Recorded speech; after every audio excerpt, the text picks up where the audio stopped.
So what I'm going to show you here is aligning the tailstock. It's important when you're turning to make sure the tailstock's in perfect alignment with the headstock. All I've got here is a dead center in the headstock. This happens to have a face plate on it, but that's not really critical to it. It's simply that we have a point here to rest our test bar on. We have a live center in the tailstock.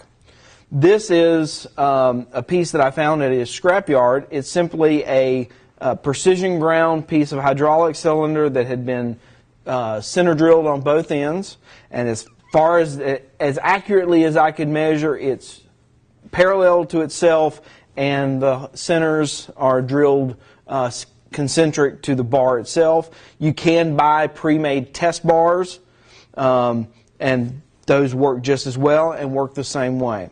So what I've got is my dial indicator in my tool post on the center line of the bar. It doesn't have to be spinning to this. We just want to make sure it's tight in the machine. I'm going to bring my cross slide in till I'm zeroed. Then I'm simply going to move my indicator to the far end of the bar.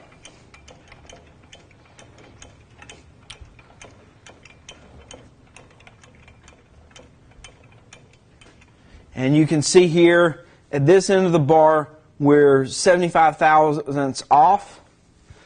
So I'm going to go back to my tailstock and adjust my Allen set screws.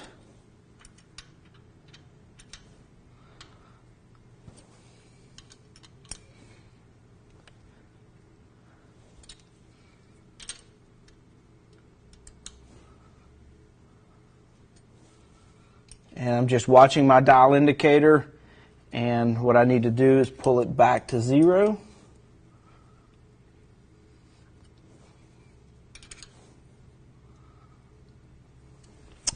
Then I want to bring my dial indicator back to the far end.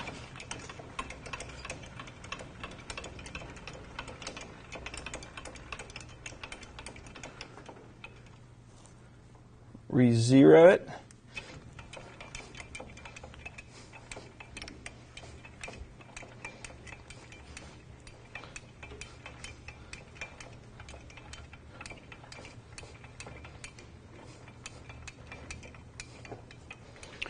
So right now I'm only 15 thousandths off.